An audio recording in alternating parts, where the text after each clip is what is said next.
Bueno, muy buenas tardes a todos. Gracias por conectarse.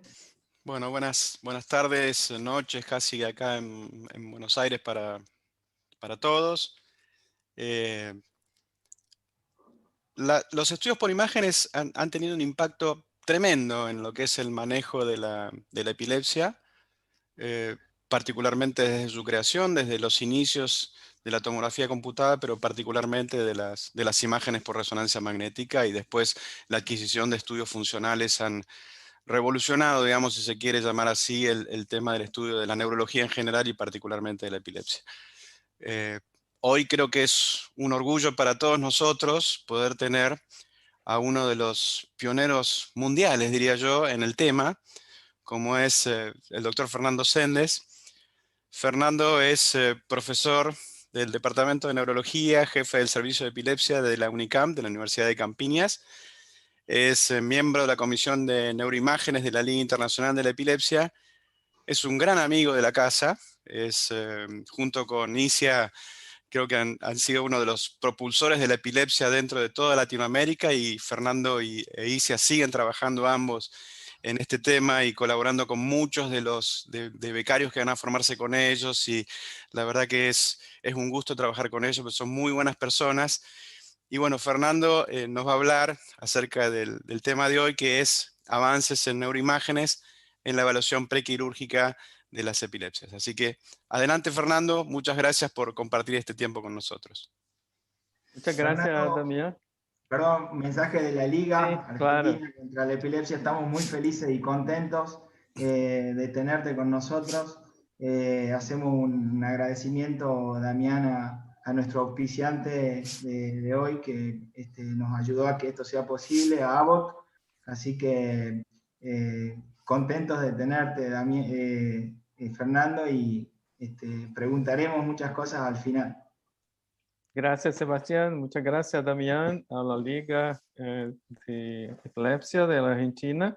Es un honor y un placer estar aquí hoy para hablar un poco más acerca de la investigación prequirúrgica de las epilepsias.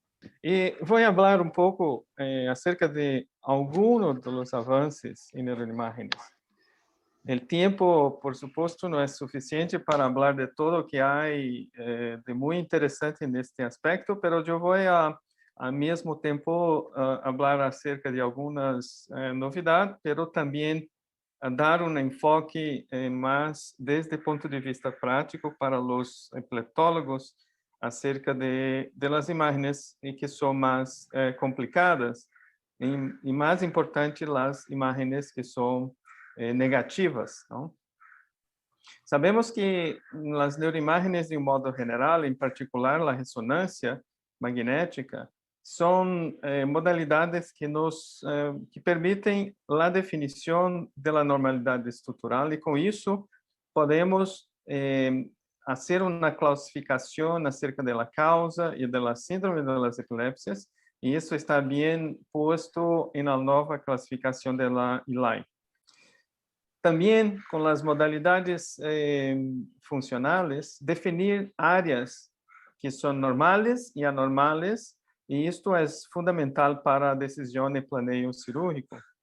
Pero hay muchas otras cosas que están ahí en investigación, como evaluar pronóstico, no solamente en las cirugías, pero también el pronóstico de fallas de tratamiento medicamentoso, como también una área muy importante que yo no voy a tener tiempo para hablar, que es evaluar el pronóstico para quitar la medicación en los pacientes que están controlados por 2 años o más. Así como, claro, elucidar los mecanismos que están ubicados con la epilepsia.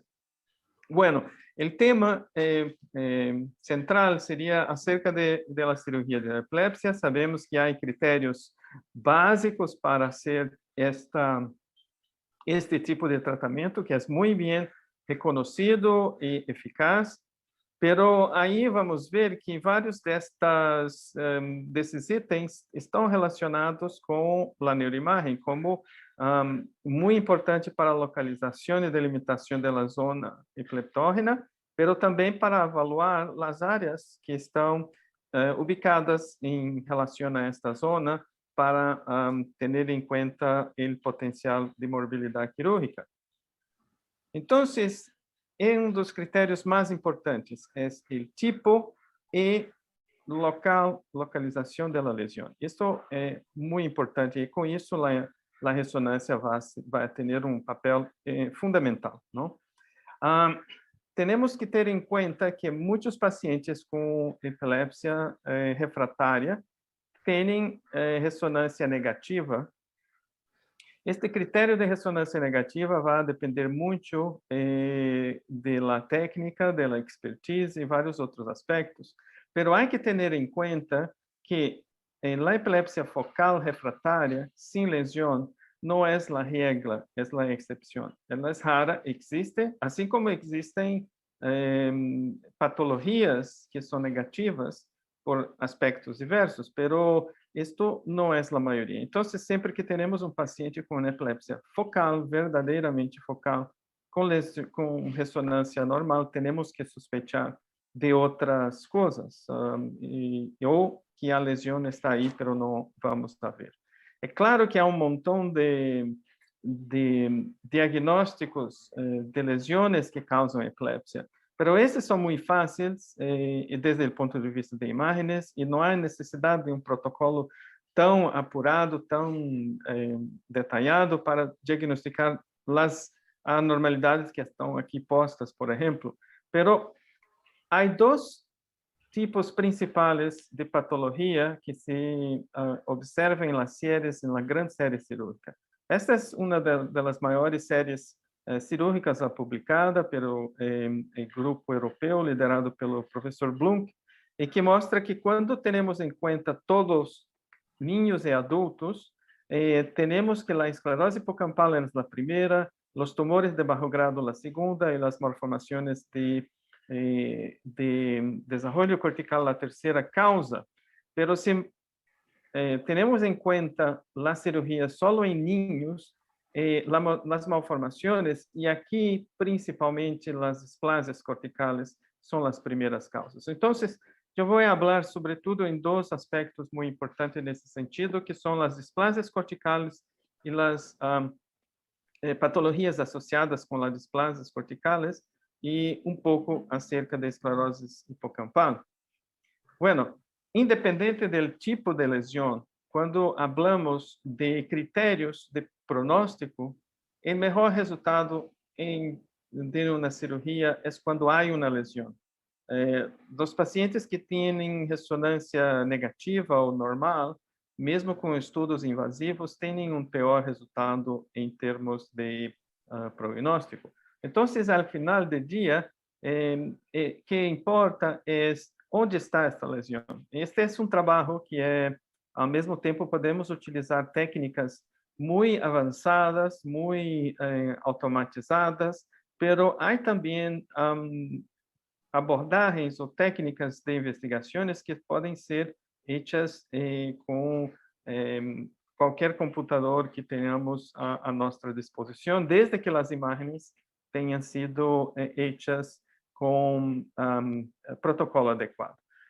Bueno, temos que ter em conta que estamos com o diagnóstico correto da síndrome, das crises, e que protocolos são adequados, utilizar o contexto de todos os dados clínicos e laboratório disponíveis, como história, vídeo EG, neuropsicologia, outras modalidades de imagens, e aí vamos a ter os aspectos de investigação de imagem propriamente dito, que são o reformateio multiplanar, según o tipo de lesão suspeitada, e pós-processamento avançado, muitas vezes é importante, pero as imagens devem ser revisadas por expertos em pacientes, em avaliação de pacientes com epilepsia. Mirem que todos esses aspectos aqui abordados são aspectos que não são aspectos, vamos assim a dizer, de la formação de neuroradiólogo. Esses são aspectos em que os epileptólogos têm grande vantagem. Por isso, eu penso que todo epileptólogo tem que saber um pouco mais de neuroimagem, assim como de eletroencefalograma, porque assim trabajando junto con los radiólogos, vamos a tener un resultado mejor. Hay recomendaciones aquí publicadas hace poco acerca de los criterios mínimos para las imágenes de resonancia en pacientes con epilepsia, y vamos a destacar que las imágenes en 3D, en T1 y FLAIR, y así como imágenes con T2 perpendiculares ao erro do hipocampo de alta resolução são fundamentais para o diagnóstico. Bueno, una de las imágenes que yo demostré en el diapositivo anterior está acá. Esta es una imagen de muy buena resolución, de 3 milímetros, que está ilustrada en paper. Aquí podemos ver que hay una pequeña lesión, pero si la reformatación es hecha en 1 milímetro, vamos a ver que los detalles de la lesión se están más bien vistos, incluso un pequeño sinal transmantle. Entonces, ahí una clasificación de una displasia cortical tipo 2B. Hay padrões de alteraciones como en la esclerose hipocampal que son muy claros y asimétricos cuando tenemos imágenes como esta, pero muchas veces essas alteraciones pueden ser muy localizadas y muchas veces no es tan claro pela avaliação ao olhos vistos. Las displasias corticales focales são caracterizadas por cambios de la grosura cortical. Hay un espessamento localizado, pero estes podem ser muito discreto em gran parte de los pacientes. Hay pacientes que têm alteração de sinal T2 e FLAIR, assim como um borramento de la transição de la corteza e la substância blanca, que é mais comum e mais frequente em la displasia tipo 2B. Outras alterações são alterações com aumento do espaço licórico, que é chamado em inglês de cortical dimple, que é como uma pequena depressão da corteza, aqui ilustrado nesta imagem, que vemos que aqui há uma concentração maior de líquor em comparação com a área homóloga, assim como a espessura aumentada da corteza, o sinal aumentado subcortical e o sinal transmanto. Isso pode ser muito evidente, muito grande e muitas vezes muito pequeno, como esta outra imagem de uma displasia. Pero em las displasias tipo 2A, muitas vezes vamos a ter solamente as alterações de patrão de sulcos e giros, e o grosor cortical aumentado, pero estes, em geral, não têm muitos cambios de sinal FLAIR e T2.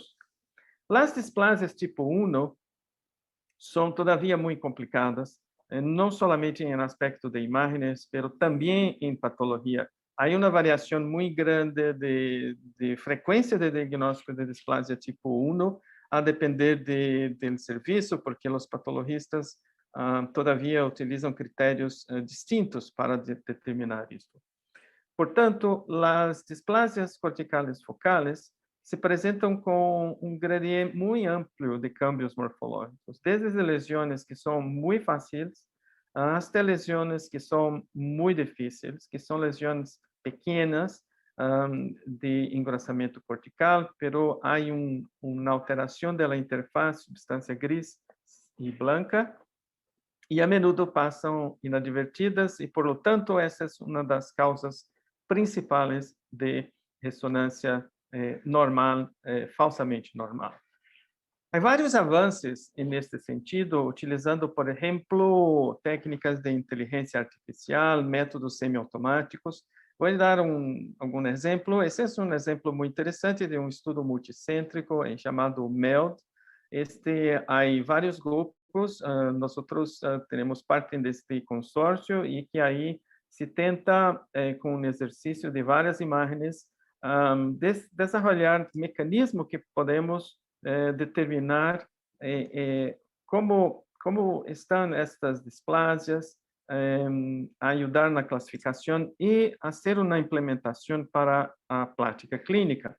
Sabemos, por exemplo, e aqui, isto já sabíamos desde ponto de vista da experiência acumulada ao longo dos anos, pero este estudo demonstrou de forma clara o que já sospechávamos, que as displasias corticales focales podem acontecer em qualquer sítio do cérebro, pero há predileção de regiões como, por exemplo, o súculo frontal superior, o polo frontal, o polo temporal. Por que isso é importante? Isso é importante que quando vamos fazer um planeio para analisar uma imagem, vamos a pensar por las áreas que são mais prováveis. Como um detetive investiga um crime, por exemplo, e vai procurar os suspeitos que são mais prováveis, não?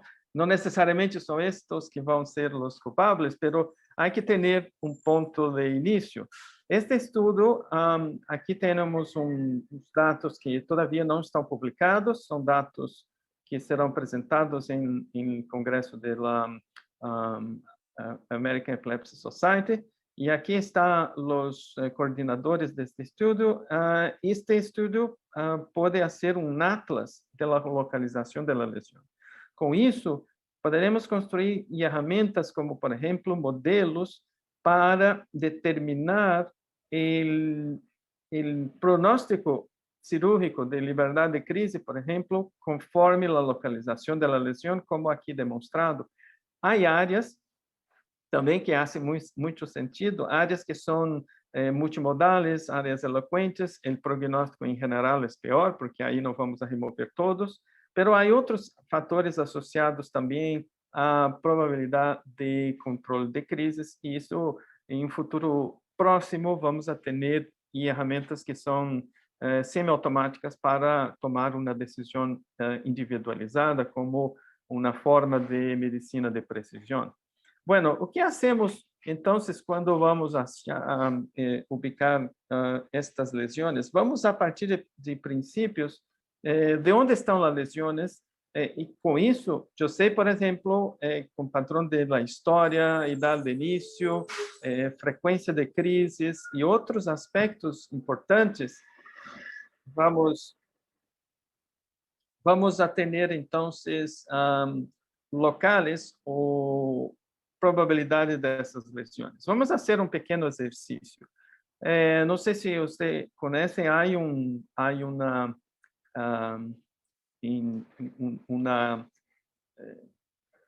investigador que tem todo mês coloca um pinguino em uma localização para que se vá localizá-lo, não? Ok, aqui temos estas imagens e nosso objetivo é achar o pinguino, ok? Então, eu, por exemplo, sei que o pinguino não voa, então não vai estar aqui no céu, e sei que o pinguino gosta muito da claridade do sol, então vou procurar o pinguino em las sombras, não? Seria uma das estratégias. Mas outra estratégia que podemos utilizar era ser como fazem outras formas de investigação. Por exemplo, vou dividir esta imagens em quadrantes, e em cada quadrante vou fazer um zoom, ok? E com este zoom já vou procurar as imagens. Alguns de vocês já devem ter visto onde está o pinguim, mas se eu hago um zoom maior, aí está o pinguim, ok? Se não há convencido, aqui está com o zoom, o pinguim está aqui. Pero depois que hago este exercício e que encontrei onde está o pinguim, fica mais fácil. Em retrospecto, vamos encontrá-lo muito fácil, porque está aqui, não? Mas é muito difícil, desde a imagem inicial, pode-se passar horas se não tens uma estratégia para ubicar essas lesões. Então, em la imagem passa a mesma coisa. Por exemplo, este paciente, eu sei que tem uma epilepsia frontal. Por quê? Porque a semiologia é de glóbulo frontal. Não sei se é direita ou esquerda, mas sei que é uma epilepsia frontal. Os eletroencefalogramas não são muito localizatórios, pero confirmam que a hipótese de epilepsia frontal é muito alta. Então, não vou ubicar muitas coisas aqui em occipital a princípio, não?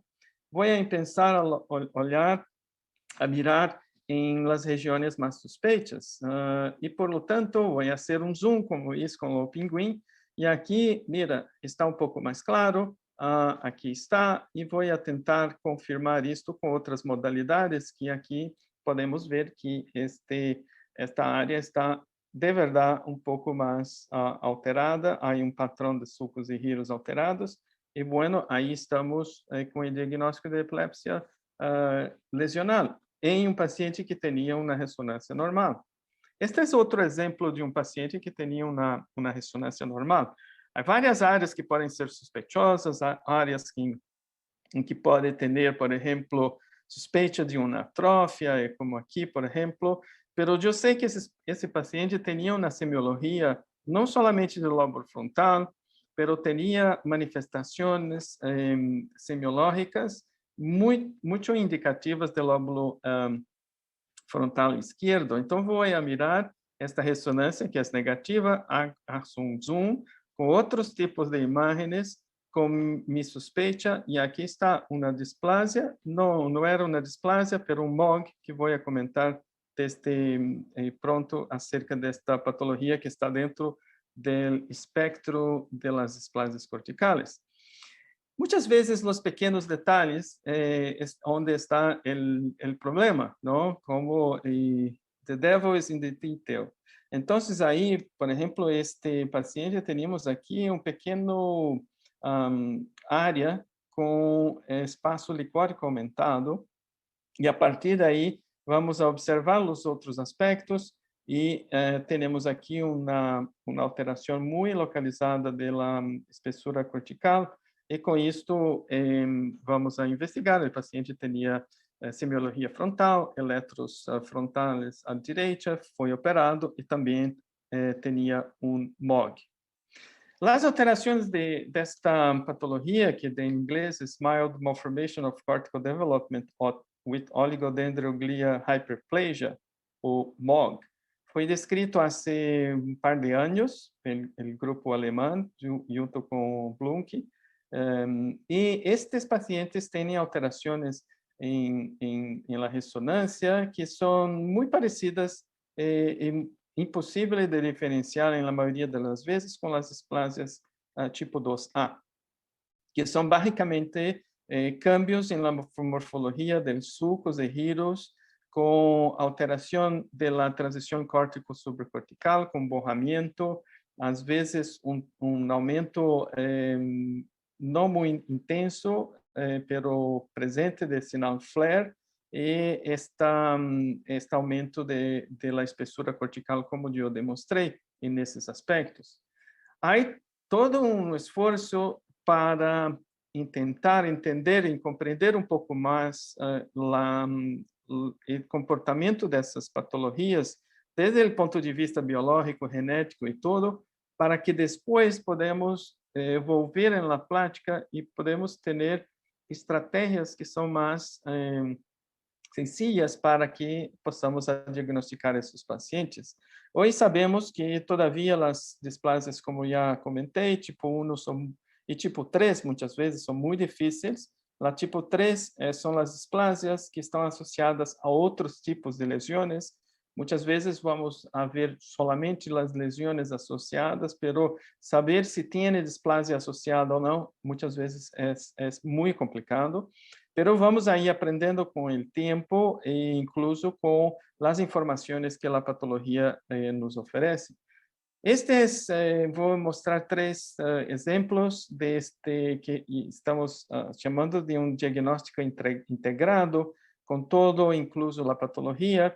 E aqui são pacientes que tinham ressonância sem lesão inicialmente, não? Pero aí vamos a ter todo o aporte da semiologia, dos fatores associados, exames em todo, e vamos a ver que há os cambios que eu demonstrei anteriormente, como o engrossamento cortical, discreto aumento de sinal flare, e este paciente foi operado, estuve muito bem em termos de crise e tinha uma displasia cortical focal. Este é outro exemplo em que podemos ver que há também os cambios. Este paciente tinha uma displasia tipo 2A, y una mutación en este gene aquí que todavía estamos intentando comprender. Pero estas alteraciones de imágenes son muy características porque el patrón se repite mucho y mucho. Y este también era una resonancia que estaba lida como normal, porque si no tenemos ahí un protocolo adecuado, va a ser reportada como normal. Um outro exemplo para mostrar que muitas vezes temos estes patrões de imagens que são muito parecidos com aqueles anteriormente e por razões que são não muito claras para mim, estes pacientes vão ter uma patologia que muitas vezes não mostram uma alteração. Muito provavelmente por conta de la selección, probablemente el tecido cerebral más alterado no fue retirado, no fue entregue para el patólogo, muchas veces se va al aspirador o que sea, pero afuera isso é muito difícil entender porque um paciente com epilepsia focal frontal tem alterações de EEG, imagens são refratários, e hacemos a cirurgia, quedam livres de crises e não têm alteração na patologia.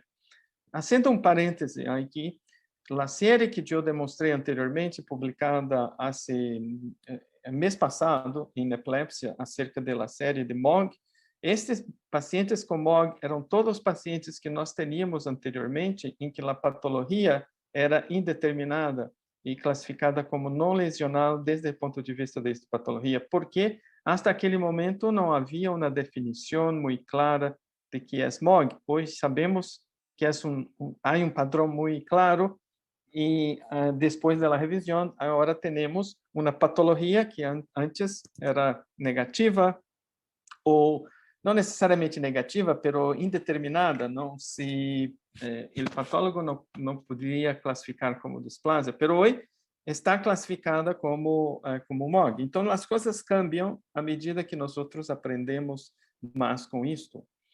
Outro paciente com ressonância normal e que tem alterações também muito sutis, pero claramente aqui em lóbulo frontal direito, e que tem uma outra alteração dentro deste espectro, que é uma malformação menor de desenvolvimento cortical, o MMCD, que provavelmente é tipo de displasia um pouco mais discreta, desde minha opinião. Bueno, o que mais podemos utilizar para ajudar neste diagnóstico, nesta busca de lesões que são muito difíceis? O PET com glicose é dos exames que mais aporta na prática clínica. Sabemos que o hipometabolismo é muito mais estendido que a lesão propriamente dita, pero muitas vezes esse hipometabolismo pode ser muito localizado e muito pequeno. O SPECT que tal, quando hecho temprano em termos de início da crise, pode oferecer informações que são muito valiosas para este diagnóstico. Pero também podemos utilizar métodos automáticos ou semiautomáticos para tentar melhorar a detecção de lesões que são mais pequenas em los pacientes. Aqui um exemplo, uma displasia cortical focal tipo 2B, pero muito pequena, que aqui está demonstrado em reformateio curvilinear.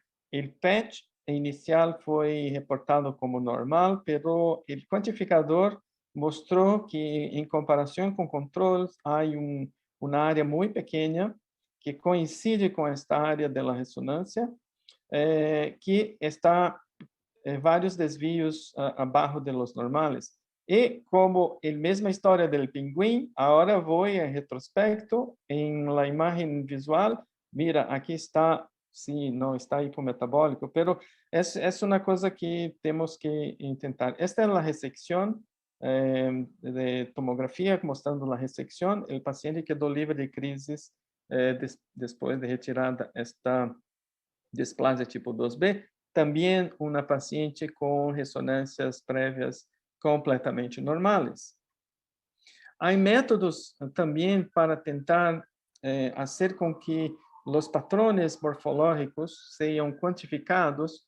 Há um que se chama MAP, há outros protocolos como este do Grupo de Montreal, o MELD, que já comentei anteriormente, e que isso pode, muitas vezes, aportar alterações que nós outros não percebemos em análise visual e, por lo tanto, podem ser métodos adicionais para esta classificação. Outra modalidade que está todavia em desenvolvimento, há centros que já utilizam isto, é o EEG com a ressonância funcional, acoplada com a ressonância funcional.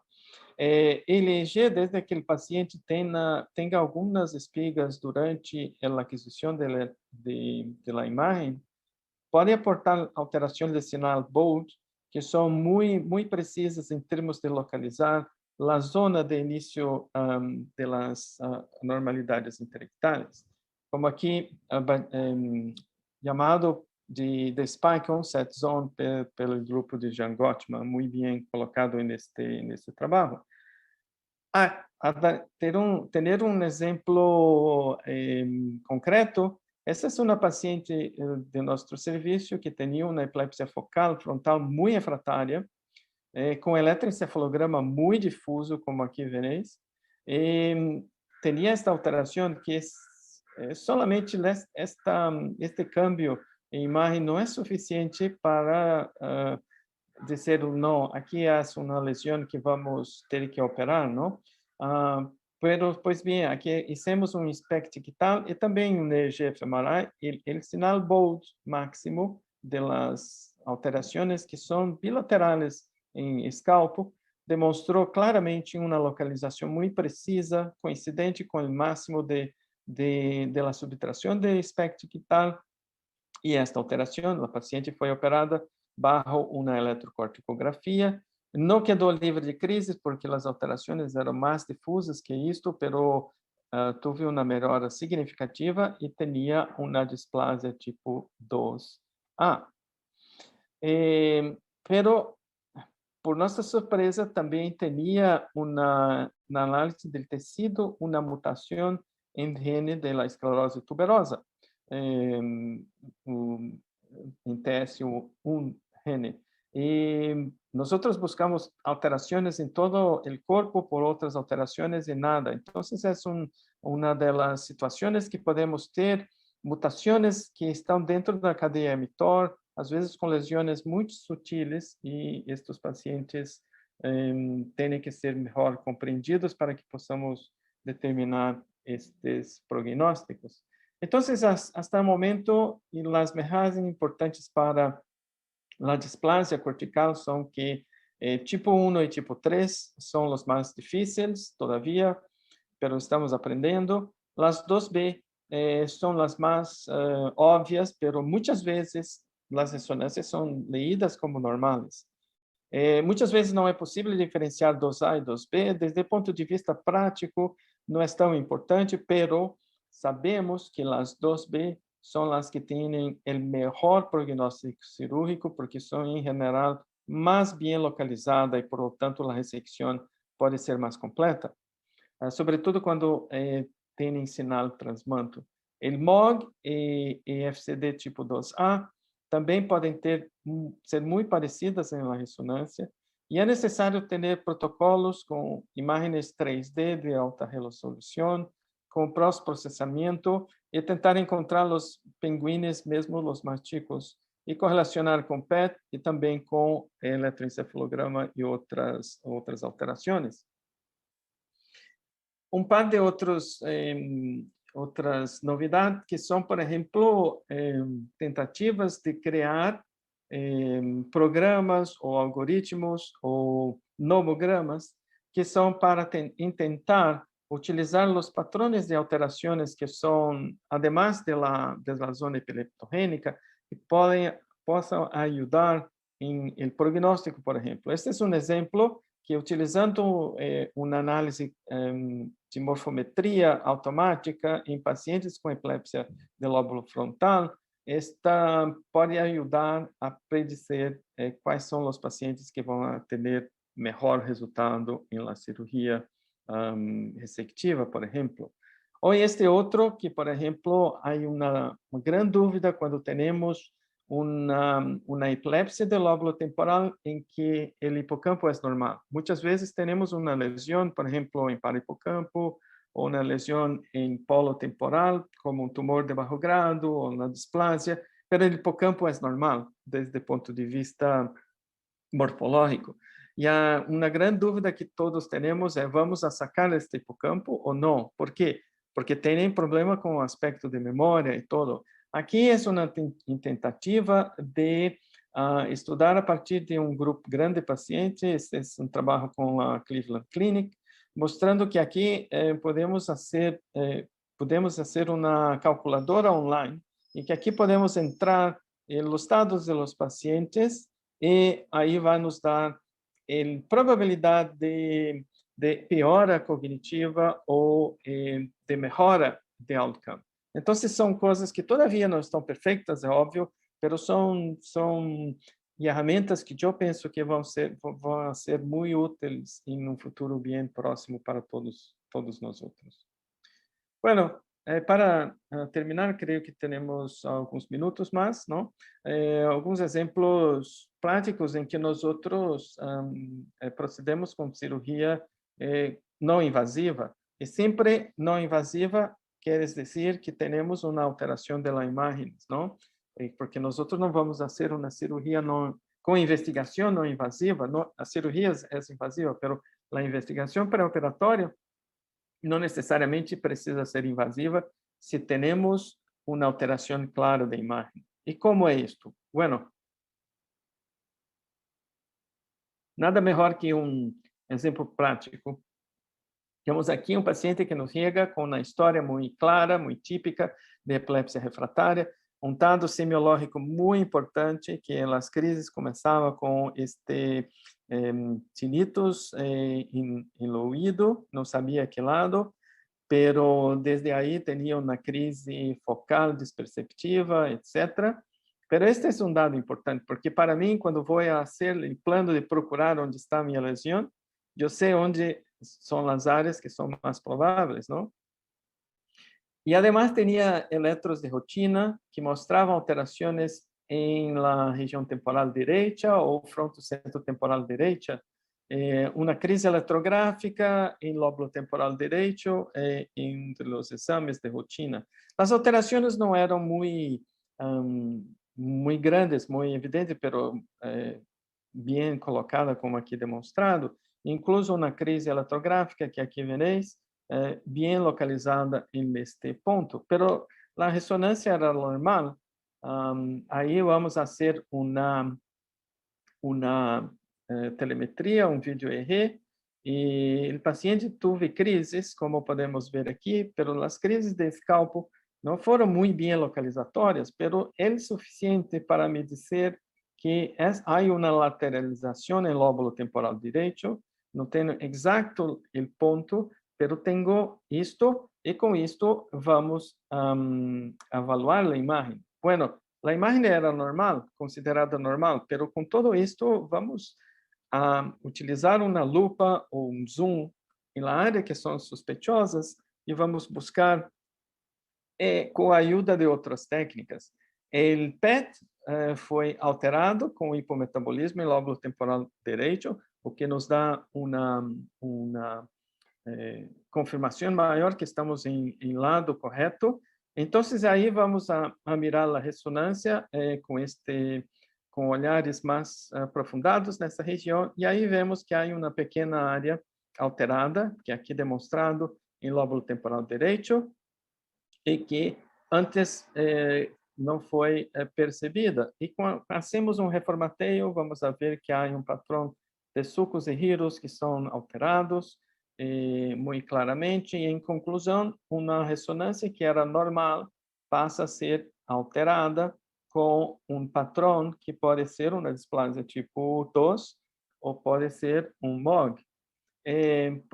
Por sorte, tivemos uma injeção de SPECT digital muito temprana, E aqui está o ecorregistro com a ressonância e todo, mostra que é exatamente em la área que estávamos suspeitando. Este paciente também teve um fMRI como investigação de estudio, pero nos aportou uma informação também muito boa, bem localizada em la mesma área que estávamos suspeitando. Este paciente, então, nós não implantamos, foi para uma ressecção bajo eletrocorticografia, e aqui temos um eletrocorticograma mostrando um padrão que é descrito originalmente por Palmini, em las displasias corticales, que é muito parecido com este tipo de descarga. Aqui, hecha a ressecção, vamos a investigar ao redor de la ressecção, seguem áreas com descargas que foram ressecadas. Al final, é uma ressecção muito ampla, bem maior do que a área alterada, e este paciente teve um diagnóstico de MOG. E está bem, com poucas crises depois da cirurgia, mas está livre de crises debilitantes desde que foi operado. Então, o importante é ter em conta a semiologia, as informações de eletroencefalograma, o PET, e revisar a ressonância em busca destas alterações que são muito sutis, são muito estereotipadas. Quando se está acostumado a vê-las, vamos a ver que são muito parecidas uma das outras, não? E para terminar, uma palavra que a maioria já conhecem, que são os pacientes que têm agora não uma ressonância normal, mas uma ressonância muito claramente alterada, não? Se, a depender do tipo de patologia, sabemos que há um comportamento, e este comportamento de lesão pode nos ajudar. Aqui temos esse estudo dividido em dois grupos que submetemos ao vídeo EEG, outros que não fizemos em vídeo EEG, com critérios muito específicos, muito claros, e o resultado não foi diferente em termos de controle de crise, um pouco melhor naqueles que não tiveram vídeo EEG, pero não estatisticamente diferente.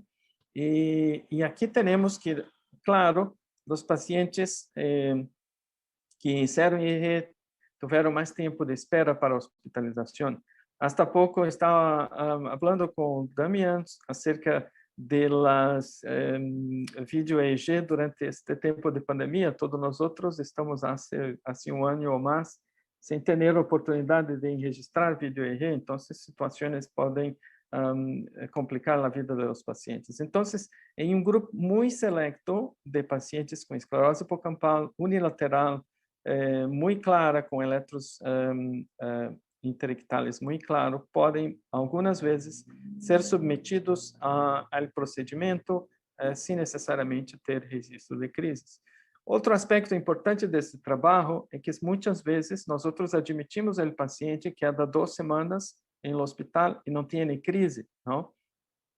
E a questão que se coloca é: vamos fazer um vídeo EEG ou necessariamente temos a fazer um vídeo EEG com registro de crise? Porque se o paciente que há 2 semanas não tem crise, então não pode operar este paciente. Então, para nós outros, em um paciente que neste contexto que aí estava, muitas vezes a crise ocorreu quando se foi à sala de banho e perdemos o registro, pero foi uma crise presenciada pelas enfermeiras e todo, e sabemos que é uma crise de verdade, não é uma crise psicogênica e todo, pero com este aspecto, com os critérios, muitas vezes podemos, então, seguir para a cirurgia quando temos claramente alterações colocalizadas e unilaterais, seguindo um critério muito específico e não necessariamente em registrar crises nesses pacientes, como demonstrado nesse estudo com grupo controle bem hecho.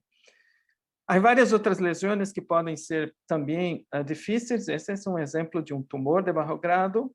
Pensamos que sempre os tumores são fáceis, pero este tinha várias ressonâncias normais, porque o protocolo de epilepsia não foi hecho, não tinha cortes coronales e é uma alteração relativamente pequena. y este paciente entonces fue operado apenas con un registro de una crisis no invasiva, ¿no? Pero si tenía ese mesmo paciente, mesmo com um scalp, rede scalp com uma lateralização para lóbulo temporal, com ressonância normal, seria muito complicado operá-lo sem implantá-lo com eletrodos profundos. Pero se tenho uma lesão, se cambia completamente a situação. Estamos falando aqui de uma hipótese clara de onde vamos a buscar para fazer a cirurgia.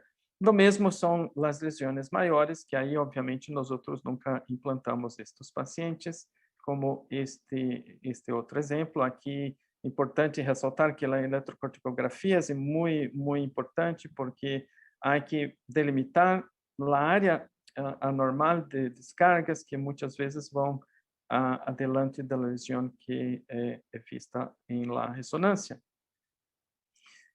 Lesões estruturais grandes, muitas vezes, podem ter um complicador. Por exemplo, esse paciente que tinha uma lesão perinatal com crises muito debilitantes e em um registro de eletroencefalograma que não está muito claro, pero aqui é um paciente que podemos ver que todo o hemisfério está alterado. Esses pacientes, em geral, não respondem à ressecção unilateral. Además, é um paciente que já tinha um déficit motor desde a infância e, por lo tanto, nossa indicação foi uma hemisferectomia, uma hemisferotomia e a ressecção da borda da lesão.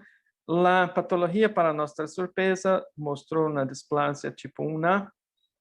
Então, em realidade, essa é uma displasia tipo 3, porque há uma lesão asociada a la displasia. Bueno, esses são os pontos mais importantes de que hablamos hoje. A resolução alta com reformateio multiplanar e com relação com as imagens multimodais e eletroencefalograma são fundamentais para a detecção de lesões sutis, pequenas. Esse é um trabalho de detetive, de investigação que, se aportamos tempo e esforço, vamos a encontrar em uma boa parte desses pacientes. A causa mais frequente de ressonância normal, entre comillas, e não necessariamente são normais, são os pacientes que têm displasias, ou MOG, ou MMCD, e também as esclerose hipocampales muito discretas. A lesão tipo 2B, FCD tipo 2B, é a mais óbvia, mas muitas vezes não é possível diferenciar 2A de 2B. MOG e 2A são muito parecidas, e tipo 1 e tipo 2, todavia, são coisas que ainda necessitamos aprender mais. E as imagens devem ser sempre revisadas, mesmo que o mesmo grupo, muitas vezes é importante retornar em outro momento com todos os dados adquiridos para tentar encontrar esta lesão. Muitas graças por sua atenção e podemos platicar perguntas se há algumas. Gracias. Muchísimas gracias, Fernando, por la excelente presentación. Gracias. La verdad que siempre muy didáctico, como siempre charlamos en esto, que tenés una capacidad didáctica muy buena y todo lo haces mucho más fácil de entender. Tenemos algunas preguntas de la audiencia. Quizás yo, antes de empezar con las preguntas, plantearía alguna cuestión de que uno en un paciente con epilepsia hace los análisis en función del momento en que el paciente, del momento evolutivo del paciente, digamos. No es lo mismo profundizar en un paciente que tiene reciente diagnóstico de epilepsia a un paciente que después empieza a no responder al tratamiento. O sea, ahí creo que son dos modalidades distintas de evaluación, ¿no? No sé si quieres comentar algo de esto, Fernando. Esta es una pregunta muchísimo importante, porque nosotros que vemos esos pacientes en la práctica, sobre todo los niños y los adolescentes, esa es una cuestión muy complicada, porque La questão de resposta ou não resposta ao fármaco antiepiléptico não é necessariamente uma coisa binária, não? É binária quando hacemos um trabalho, uma publicação, pero el dia a dia com o paciente não é nada binário, ok? Em um paciente que está controlado com a medicação, por exemplo, hoje uma paciente manda uma mensagem porque estava aí como 2 anos sem nada de crise, tuve uma crise tónico-clônica. Isto não é controlado, não? Pero em comparação com um paciente que tem crises todos os dias, é diferente. Então, é muito complicado. Então, temos, por exemplo, um jovem com uma lesão, vamos dizer, uma esclerose hipocampal, um tumor baixo grado, ou o que seja, ou uma displasia, e colocamos com uma medicação. Este paciente chega depois de um par de meses, mira, não tive nenhuma crise, estou bem. E a segunda visita vem, tive uma crise pequena, outra em dormido. E aí, que vamos fazer? Os padres perguntam, vamos a continuar a medicação, vamos a partir da cirurgia e todo. E muitas vezes esta pergunta e esta decisão segue como quase toda a vida, né? Temos aí pacientes que já estão com seus 50, 60 anos e nunca tiveram a decisão de fazer a cirurgia porque tinham uma baixa frequência de crises, pero suas vidas foram limitadas por não poder manejar, por não poder fazer um monte de coisas e por sempre estar em doses altas de medicamentos, não? Então, eu penso que se temos desde o início uma patologia que sabidamente com muito boa resposta ao tratamento cirúrgico e que as crises estão controladas, pero não muito, pero há crises aqui ou ali, esses pacientes deveriam ser considerados para a cirurgia sem dúvida alguma, porque isto vai cambiar a largo prazo a sua qualidade de vida e pode, quizá, parar com as pastilhas um par de anos depois. Então, esperar, não, esses pacientes estão tendo apenas umas crises focais, têm auras, têm isso, muito poucas, mas têm crises, e com isso não se pode quitar a medicação. Então, eu penso que entender um pouco mais acerca de fatores prognósticos, de que tipo de lesão, e seu resultado a largo prazo em termos de cirurgia, são muito importantes para este tipo de decisão que tu comentou. Bien. En relación a esto, digamos, la Liga Internacional propone lo que es el protocolo del Harness. ¿No? Que quizás quieras hacer un comentario en relación a eso. Quizás ligado a esto hay una pregunta si en los niños se usa gadolinio directamente o tú prefieres esperar y hacerlo sin gadolinio al estudio, ¿no? Sim, em geral, nós não hacemos gadolíneos para os pacientes com epilepsia e utilizamos gadolínio quando há uma alteração, vamos assim dizer, suspeitosa de um tumor, o que seja, aí hacemos gadolínio. Pero, se é um niño que tem que fazer uma ressonância bajo anestesia, é muito complicado para esses niños, muitas vezes, fazê-lo, repeti-lo. Então, nestas circunstâncias, se não há histórico de alergia ou coisa parecida, eu penso que é sencillo fazer com gadolínio, porque vamos a ter já uma vez só, porque uma anestesia para o niño, para os padres, não é uma coisa muito simples, não? É uma coisa complicada. Então, eu penso que aí, nessa circunstância, eu haria um protocolo mais amplo com o gadolínio para que tenhamos posto.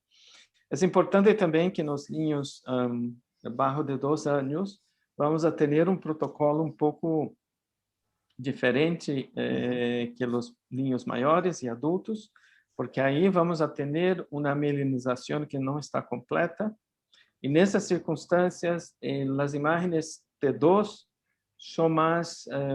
são melhores para o contraste da corteza com a substância branca, e, por lo tanto, diferente dos maiores, T2, no T2 clássico, não necessariamente o FLAIR, o Fast Spin Echo, vai ser melhor para diagnosticar displasias corticales. Então, aí cambiamos o protocolo quando são ninhos menores, porque as imagens T1, os contrastes não são muito buenos acerca da minimização que não está completa.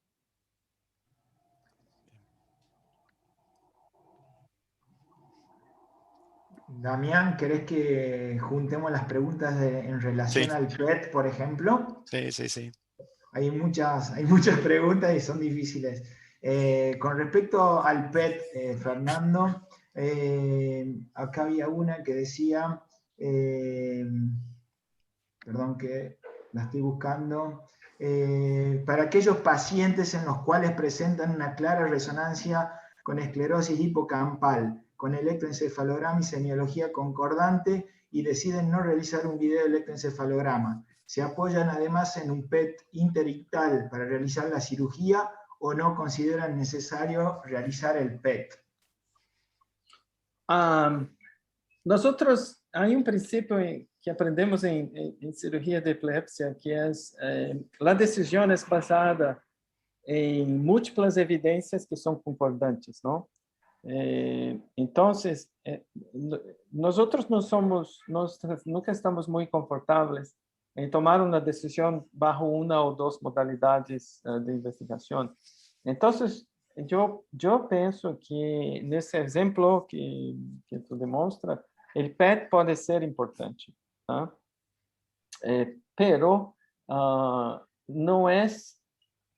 Hay problemas con el PET, hay ventajas y problemas, porque muchas veces el PET puede demonstrar en algunos pacientes alteraciones bilaterales, que não necessariamente isso já demonstrado, desde que as alterações são bilaterais e são assimétricas, isso não cambia o prognóstico.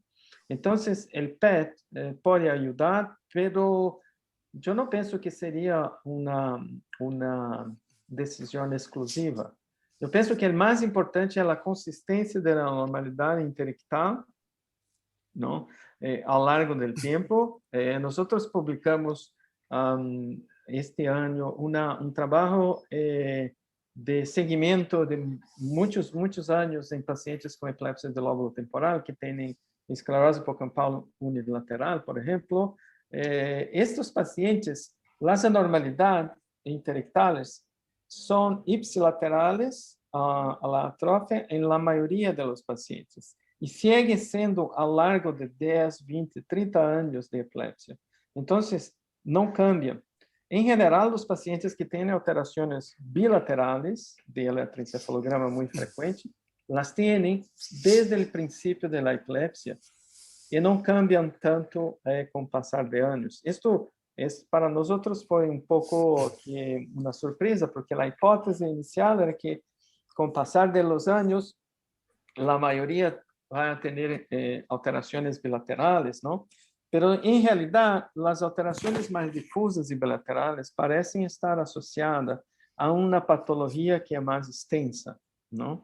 E, com isto, o pronóstico vai ser um pouco pior. Então, para mim, o eletroencefalograma é um critério maior para esses pacientes se as alterações intelectuais são sempre concordantes com a atrofia é muito clara.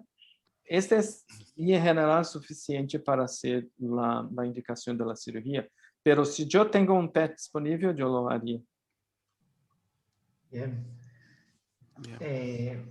Damián, vos viste otra pregunta, pues si no yo hago una que a mí me interesa también, la comparto con el doctor Walter Silva, y en relación a muchas publicaciones previas, dice, los hallazgos moleculares en las displasias corticales focales, ¿qué relación tienen con el pronóstico quirúrgico? Todavía no sabemos. Existe una hipótese que los pacientes con mutaciones van a tener un pronóstico peor, pero no necesariamente acontece así. Entonces, todavía no sabemos. No sabemos por qué. Hay dos problemas importantes ahí. los tipos de mutaciones son muy, muy diferentes. Hay un montón de tipos, ¿no? Entonces, no es una situación en que vamos a tener, por ejemplo, la mayoría absoluta va a tener el tipo X de mutación y vamos a tener un grupo grande de pacientes para caracterizarlos y estudiarlos. No, hay mucha heterogeneidad en estas mutaciones, ¿no? El segundo es que hay mutaciones que son diferentes entre sí, pero van a afectar la misma cascata de fisiopatología, de formación de proteínas, por ejemplo, ¿no? Entonces, diferentes mutaciones al final van a quedar la misma alteración, digamos, morfofuncional. Ese es otro problema que todavía no entendemos muy bien. Entonces, con isso, poderíamos juntá-los. Será, mesmo sendo diferentes, vão ter um resultado parecido. O terceiro é que, además de las mutaciones, há alterações que todavia também não entendemos 100%, que são as alterações epigenéticas, que são por de cima das mutações, que também podem estar. E, por último, é uma alteração poligênica. Muitas vezes, temos uma alteração ou duas, pero há outras que têm efeitos menores, pero em conjunto podem ter um comportamento. Então, a resposta simples é que todavia não sabemos, não sei quanto tempo vamos a aprender, pero as ferramentas estão caminhando muito rápido, não?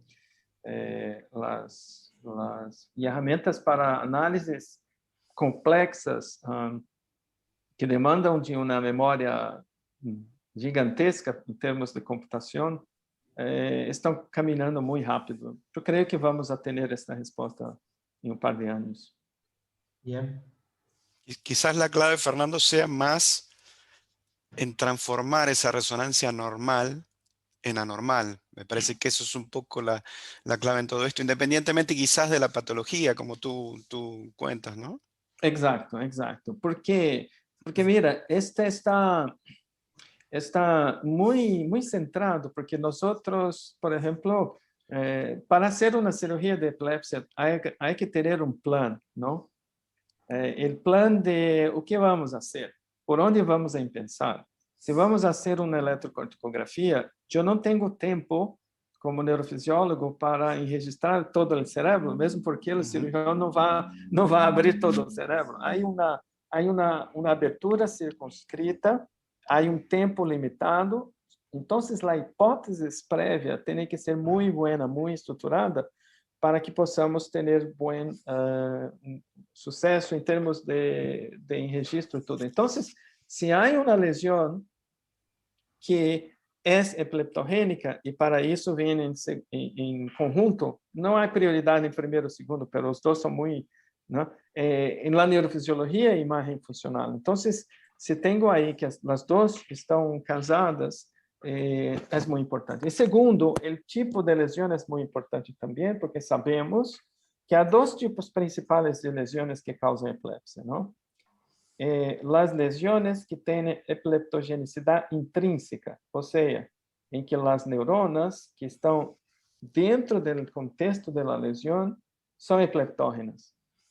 E as únicas alterações são as malformações de desenvolvimento cortical e os amartomas, que também são uma forma de malformação, não? E alguns dos tumores de baixo grado, pelo menos, que também são transtornos de desenvolvimento. Afora isto, todas as outras lesões que causam epilepsia são lesões que dentro da lesão não há epileptogenicidade, ok? Não há epileptogenicidade na maioria dos tumores, não há epileptogenicidade em um cavernoma, não há epileptogenicidade em uma gliose pós-traumática, etc., etc. A epileptogenicidade está à volta da lesão que produziu um câmbio de conectividade acerca da lesão. E com isso cambia completamente. Se vamos abordar uma lesão com epileptogenicidade intrínseca, é uma coisa. Se vamos abordar uma lesão que não tem epilepticidade intrínseca, es otra cosa, ¿no?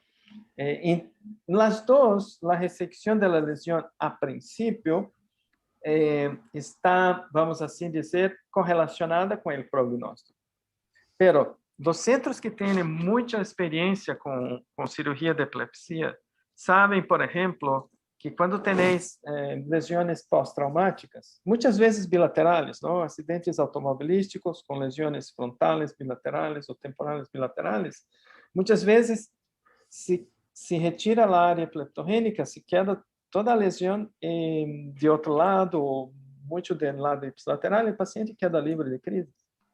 Porque a epileptogenicidade não está na lesão, mas está em redor da lesão, não necessariamente em redor de toda a lesão. Ao passo que as lesões que são com epileptogenicidade intrínseca, se eu não saco toda a lesão, o paciente não queda livre de crises. Então, são princípios que vão se aportando em cima del diagnóstico, não somente da localização da normalidade, mas quero saber de antemão que tipo de anormalidade é. Em termos de, vamos dizer, de predição de lesão da ressonância com histopatologia, nós temos aí alguns dados ainda não publicados, mas há vários trabalhos. Uma das lesões que tem praticamente quase 100% de diagnóstico correto, há algum outro erro, mas 99% e todo, são as escleroses hipocampales que são muito claras na ressonância. Se está clara na ressonância com os critérios específicos, a histopatologia vai demonstrar esclerose hipocampal. Não ser que o cirurgião não envie o tecido para o neuropatólogo, mas desde que tenha o tecido, vai ter esclerose hipocampal. A displasia tipo 2B é mais ou menos próximo, eu penso. Se há ressecção bem feita e o patólogo tem o tecido, o diagnóstico vai ser muito alto, acima de 90%. Todas as outras lesões, em termos de predizer o diagnóstico com a ressonância, é muito difícil. Não? As 2B, eu digo, as que têm transmanto e têm todas as características. Mas as outras, muitas vezes, nós tivemos situações que nós outros pensávamos, por exemplo, isto é um tumor de baixo grado, é um ganglioma com uma pequena calcificação, isto era uma neurocicercose, por exemplo. Ou pensávamos, era uma neurocicercose, é uma outra lesão. Então a ressonância não necessariamente vai aportar, mas estamos aprendendo mais e mais com as técnicas adicionais, e se nós outros podemos predizer que naturaleza da lesão, isso é muito importante para o planeio cirúrgico. Bien. Vamos a invitar al doctor Silva, que tiene preguntas muy difíciles, entonces preferimos que la haga él directamente, así que le vamos a abrir el micrófono a nuestro presidente del ACE para que él haga directamente su pregunta. Hola, Walter. Hola, Fernando, ¿cómo estás? Un gusto tenerte y un lujo, la verdad, un lujo este webinar que hacerte estar, así que muchas gracias. No son difíciles, pasa que el doctor Damián me conoce hace mucho y bueno, me quiere hacer pero no eran preguntas para nada difíciles. No, una de las cuestiones clínicas que siempre nos encontramos es la sintomatología precoz de síntomas de la región insular, y en general, por lo menos la experiencia que tenemos nosotros es que en general no encontramos lesiones, es muy difícil, a pesar que muchas veces sospechamos que puede haber una epilepsia insular, y entonces un poco es preguntarte tu experiencia con respecto a cuáles son las sugerencias para evaluar y qué tenemos que hacer, qué métodos te parecen los que tienen más réditos cuando uno sospecha una epilepsia insular y en principio las resonancias son negativas o sobre todo lo que implica hacer una cirugía de la región insular, que nunca es fácil. Bueno, esa es una de las preguntas. Muy buena pregunta, porque la región insular es talvez la más difícil en el cerebro para diagnosticar los cambios de la corteza cortical. Es una anatomía muy compleja, ¿no? Y además es muy llena de vasos sanguíneos y líquor y todo. Eso complica mucho la análisis de la imagen. Nosotros utilizamos algunas técnicas para mejorar isso. Uma delas, que eu não comentei por falta de tempo, é uma técnica que se utiliza muito nas investigações de escleroses múltiplas, que é a DIR, la Double Inversion Recovery. É uma forma de flare com uma inversão a mais que vai fazer com que o cambio de sinal entre a corteza e a substância branca e líquor sejam mais distintas, não?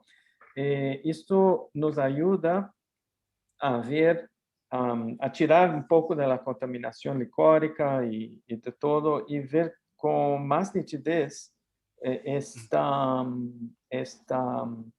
alteração, não? Que são sutis. Então, isso é muito bueno para a ínsula, não? E também, pensamos que também as imagens Inversion Recovery T1 com uma resolução mais avançada é muito importante. E quando temos aí uma suspeita de uma área específica, por exemplo, como eu disse, aí opérculo ou ínsula em conjunto, podemos repetir aquisições que agora estão planeadas para ter o maior resolução possível nesta área. Como sabeis todos, é que em ressonância, o tempo de aquisição tem uma relação direta com a resolução da imagem. Okay? Se eu planejo uma aquisição muito fina, com muito bom sinal, ruído e todo isso, vai ser uma aquisição muito demorada, mas se eu sei que é uma região específica, eu posso focar aí e fazer uma imagem com, digamos, zoom muito grande desta área com aumento de sinal. Então, nós fazemos uma outra imagem T1 3D, mas agora não com 1 milímetro, mas com 0,5 ou 0,4 milímetros. São imagens muito finas, que demoram muito, vão demorar mais tempo, mas aí se agrega com uma ou duas imagens, porque este paciente já vão ter outras imagens prévias, então não há que ter todo o protocolo em tempo de 40 minutos que o paciente vai à máquina. E com isso, nós podemos analisar com reformateios e tudo mais, e muitas vezes encontramos lesões na ínsula. O segundo é a quantificação do PET. O PET quantificado, mas também na ínsula é complicado. E, por último, se é possível, é o SPECT digital. Essas são as principais técnicas que vamos atender para essas regiões, mas, em geral, é muito difícil. Un comentario a lo que decís, Fernando, es esto de que vos estás planteando que muchas veces es necesario reestudiar dentro del resonador al paciente, o sea, como que uno tiene que volver y hacer estudios y planificar y utilizar diferentes secuencias para mejorar el rédito del estudio, ¿no? Isso. Nós temos, por exemplo, uma sequência de princípio, sequência protocolo de epilepsia, ok? Aí temos uma sequência pronta, que é um protocolo avançado de epilepsia, que para quem já tem a primeira e que aí não estava muito clara ou negativa, nós repetimos, mas agregando outras aquisições, agregando mais informações e tudo, não? Há centros que já estão investigando, por exemplo, se há disponibilidade de ressonância de 7 Tesla. Essa é outra estratégia. Vamos para 7 Tesla, pero hasta ir em uma 7 Tesla, que não está todavia disponível na maioria dos lugares, há muito que se pode fazer com as ressonâncias de 3 Tesla. Há muitos protocolos, pero mira, toda demanda tempo, demanda custo, pero são custos e tempos muito bem justificados, porque isto é uma modalidade não invasiva, não vai ter risco algum para o paciente e todo, e eu penso que se podemos chegar ao mesmo resultado com procedimentos que não são invasivos para o paciente, tanto melhor. E há muitas coisas que podemos fazer com este critério de várias ressonâncias, ¿no? Bien. Esto contesta, creo, un poco a una pregunta que hizo el doctor Carabajal, cuál era el protocolo que utilizás. En realidad el protocolo después termina siendo dinámico, digamos, en función de lo que le ocurre al paciente, ¿no? Esa es un poco la idea. Sí, pero el protocolo básico es muy rápido, muy simples. Tenemos una imagen, una adquisición padronizada, flare 3D, que se pode reformatear em qualquer plano sem perder a resolução. Um T1 3D, alta resolução com 1 milímetro, também isotrópico. Um inversion recovery coronal, perpendicular aos hipocampos. Um T2 com cortes em torno de 2 centímetros, pero com uma resolução muito alta em plano, para que se possa ver alterações muito pequenas, por exemplo, em hipocampo. Este é o básico, não? Aí hacemos outras coisas, mas mais com interesse, vamos assim dizer, da investigação, como DTI, etc. Se há suspeita de calcificação, há uma imagem de susceptibilidade, que é um SWI, e o DIR, se temos suspeita de áreas que são complicadas como esta, ou suspeita de displasia. Esses são os protocolos básicos destes pacientes, e com estes, mira, aí muitas vezes se vai fazer este exame, muitas vezes alguns pacientes que são externos fazem exame em outros sítios, e eu solicito que todas as imagens sejam colocadas em DVD ou CD, digital para que lo traga, porque mira, não se pode depender sempre unicamente do diagnóstico do neuroradiólogo que vai aportar, porque mesmo nós outros já hicimos esse teste, ok? Dia revisamos uma imagem, em eletroencefalograma se passa o mesmo, não? Não vemos alguma coisa e vamos a ver isto na semana seguinte. Aqui está a alteração. Então, vai depender muito se é o final do dia, se está mais cansado e tudo. Muitas vezes se passa lesões pequenas. Então, há que ter esta imagem para que se possa revisá-la em contexto e revisá-la na segunda vez. E muitas vezes, antes até de repetir a ressonância, é fazer uma revisão da ressonância que foi feita previamente.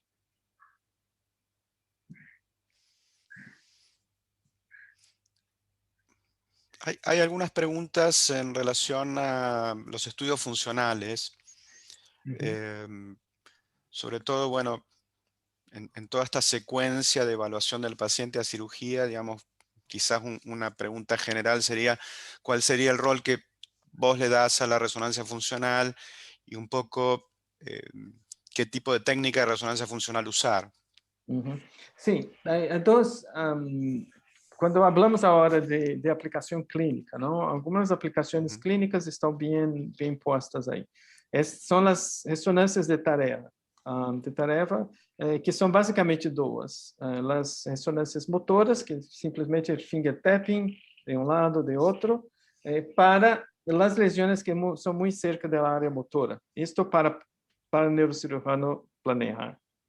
Aí sim, essa é uma técnica muito sencilla, muito importante para a cirurgia, não necessariamente para o diagnóstico, é a tractografia, porque quando há lesões que alteram a anatomia do cérebro, o cirurgião tem que ter em conta onde estão os tratos para que não haja dano em los tratos, porque vão causar déficit neurológico, lo mesmo que se tirar a corteza motora, por exemplo, não?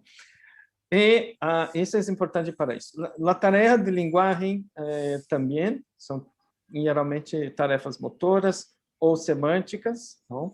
Com testagens semânticas para regiões mais posteriores. Isso é muito bueno quando temos lesões que estão mais cerca de área de linguagem.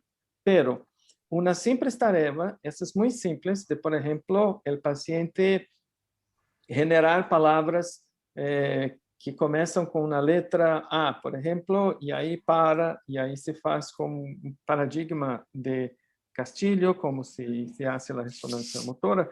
Essa é muito sencilla para ajudar na lateralização da linguagem. Por exemplo, em epilepsia do lóbulo temporal, isso não é para planear a cirurgia, ok?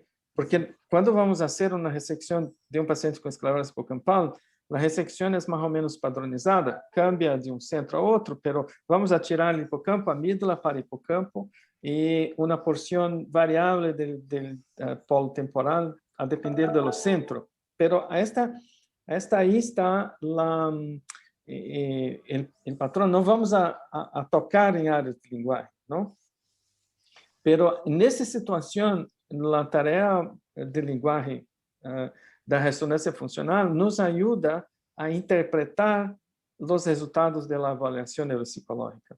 Porque, por exemplo, se tenho um déficit de linguagem, de memória verbal, ou um déficit de linguagem, eu quero saber se isso está compatível. Por exemplo, um paciente que tem uma esclerose hipocampal à direita, e em teste neuropsicológico básico me demonstra que esse paciente tem um déficit de memória verbal. Isso me preocupa. Isso me preocupa porque se vou a sacar o lado contralateral, pode estar ok, pero esse paciente pode ter um déficit, uma piora desse déficit, não? Então, aí esta vai me ajudar a dizer se esse paciente tem lateralização à esquerda ou uma atípica à direita, pero muitos dos pacientes com epilepsia do lóbulo temporal têm lateralização bilateral atípica. E com isso explica muitas vezes porque muitos pacientes com atrofia, por exemplo, esquerda ou direita, têm alterações tanto de memória verbal como não verbal.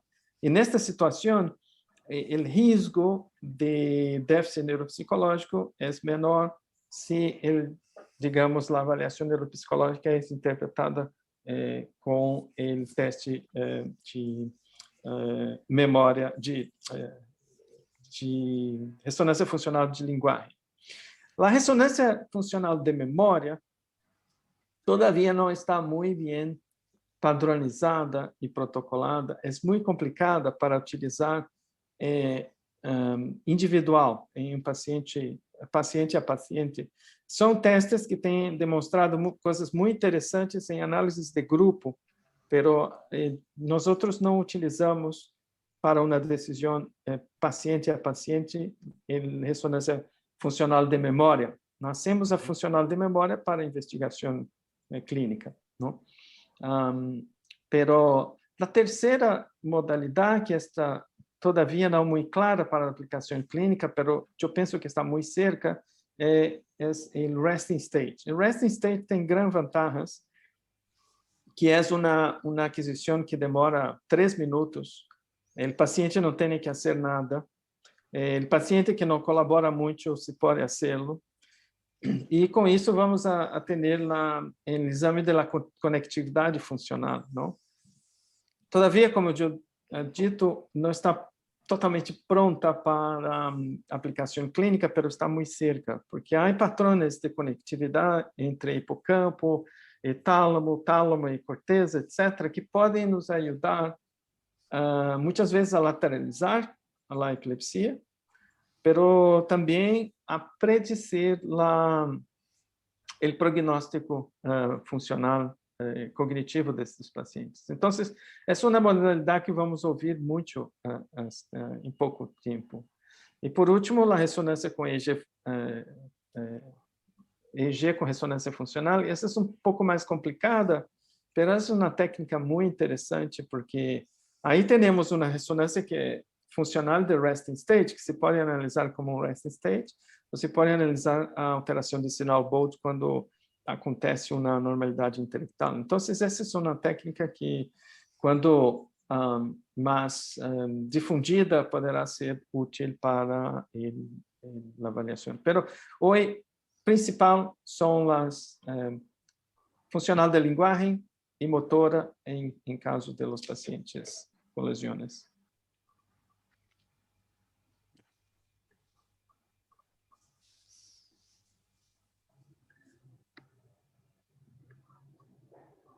Damián, ¿querés que hagamos preguntas en relación a... Acá preguntan mucho a Fernando sobre en epilepsias del lóbulo temporal, qué importancia le damos a asimetrías de las amígdalas, y yo agrego algunas cosas, más rotación hipocampal, borramiento del polo temporal, agrego, voy a ir uniendo todo y voy tirando, porque si hay muchas preguntas te vamos a hablar hasta las 10 de la noche, si no. Muy importante. La malformación del hipocampo es una alteración que por sí sola no dice mucho. Es como el quiste aracnoide, ¿no? Quiste aracnoide en epilepsia no dice mucho, pero muchas veces el quiste está en un local donde tiene una displasia asociada. Muchas veces la malformación del hipocampo está asociada a una outra alteración. Y haciendo un paréntesis, hay estudios, incluso de nuestro grupo, demostrando que los pacientes que tienen malformación de desarrollo mayores, como polimicrogyria, como agenesia del corpo caloso también, pero paquigyria, etc., la frecuencia de malrotación de los hipocampos es muy alta, ¿no? Entonces, ¿qué pasa? Es que hay alguna cosa que no pasó bien y los hipocampos no están bien rotados. Entonces, aislada no ayuda mucho, pero hay que tener en cuenta que si hay una malrotación puede haber algo extra, incluso displasia, incluso esclerosis hipocampal. Entonces, hay que tener una investigación ahí por este. La amígdala es muy interesante. La amígdala, nosotros preocupa más las amígdalas que están aumentadas de tamaño, ¿no? Ahí porque hay posibilidad de tener algunas cosas. Una de ellas son tumores intraamígdalas, que muchas veces son tumores muy difíciles de investigar, y con esto nosotros utilizamos otras secuencias adicionales, ¿no? Como ya comenté, pero, por ejemplo, si hay una amígdala grande con hipocampo normal, ¿no? Aí temos, por exemplo, o PET é muito importante, o PET quantitativo mais importante ainda para ver se está aí, e outras sequências, né, que são mais dirigidas para a amígdala para ver se não há um tumor associado, como o SWI, para ver se não há microcalcificações e todos. Isto muitas vezes são pacientes que vão ter uma alteração intraamígdala, que é um diagnóstico importante. Então, é mais preocupado com a amígdala que está grande do que com a... Agora, há assimetrias que são muito discretas da amígdala. Estas, às vezes, não é possível termos um diagnóstico preciso dessas alterações que são muito pequenas, não? Bien. Vamos haciendo las últimas preguntas, así ya después liberamos un poco a Fernando y así no nos extendemos demasiado. Si no, nos quedaríamos acá hasta mañana, Fernando aprendiendo todo esto, como decía Sebastián. Hay algunas preguntas sobre espectroscopía. La espectroscopía es como que ha caído bastante en desuso, sobre todo en la toma de decisiones. No sé cuál es el rol que ustedes le dan, digamos, en el centro al uso de la espectroscopía. En la espectroscopía, la respuesta más clara es que es una técnica muy buena, pero muy difícil desde el punto de vista de la cantidad de artefactos. Se pierde muchos exámenes. Yo tengo la impresión, el cálculo práctico, que nosotros perdemos entre uns 40 a 50% de los exames, o sea, mitad de los pacientes que hacen una espectroscopía no sirve para nada. Y esto pasa a ser un problema muy importante cuando usted recibe, por ejemplo, una espectroscopia comercial. Muchas veces son picos muy largos. Esto no sirve para nada. Muchas veces acaba siendo una alteración que que va a complicar más do que ayudar, ¿no? Pero si tenemos una espectroscopia que es de muy buena calidad, muy bien hecha, sin artefactos, eso aporta informaciones importantes, ¿no? Entonces nosotros hacemos la espectroscopia porque tenemos un interés para investigación, pero ahí utilizamos somente las espectroscopias que quedaron de muy buena calidad. Y estas para epilepsia del lóbulo temporal es muy buena. Para as outras formas de epilepsia, do ponto de vista prático, é mais complicado ainda, porque não temos um controle muito grande, porque como há cambios de locais das lesões, há que ter controle em todas essas lesões para a comparação, porque a espectroscópia cambia com a localização do cérebro. O lóbulo temporal é mais simples, porque há direito e esquerdo, e aí comparamos com o controle, está sempre aí. Pero em lóbulo frontal, se é basal, medial, lateral, superior, anterior, posterior, há cambios que são pequenos, pero uma técnica como a espectroscopia, estes cambios podem significar muitas coisas que estão aí dentro do normal ou não normal. Bien, después hay una pregunta acerca del uso de la perfusión por resonancia magnética. Perfusão também é uma técnica muito promissora. Em teoria, poderia aportar mesmas informações que os pacientes com SPECT, pero, por exemplo, sabemos que o SPECT interictal não serve para nada, não? O SPECT interictal é importante para comparar com o SPECT ictal. O problema de la perfusão, artério spin labeling, por exemplo, é que não é prático ter ressonâncias ictales, não? Porque o paciente está aí, não pode mover todo. Então, aí dependemos de uma quantificação que é pouco mais complicada. Há uma série de processamentos, e isso dificulta pouco, e também os artefatos. Pero há avanços técnicos, por exemplo, há par de dias estava aí platicando com os engenheiros de la ressonância que estão aí com produtos novos de técnicas mais avançadas de aquisição de la perfusão, que vão a mostrar de uma forma mais pronta a quantificação de regiões de interesses, todo isso. E isso são avanços que são feitos em termos de processamento digital do ressonador, bobinas com mais canais, aquisições paralelas, etc., etc. Então, uma série desses avanços vão permitir que umas técnicas como artério spin labeling, por exemplo, passam a ser mais quantitativas. E isto se confirma desde o ponto de vista técnico. Nós poderemos ter exame que vai ser tão bom quanto o PET para a epilepsia. Pero a ver ainda nos estudos, pero é muito promissora por conta desses avanços técnicos. A mesma coisa na espectroscopia, com avanços que hão tenido aí, vamos a ter provavelmente aquisições que são mais limpas, com menos artefatos, e com isso será possível aportar informações que antes não poderíamos ter. Temos que ver que quando, por exemplo, a ressonância pensou, uma imagem de uno era como uma tomografia hoje, não? Uma tomografia multislice.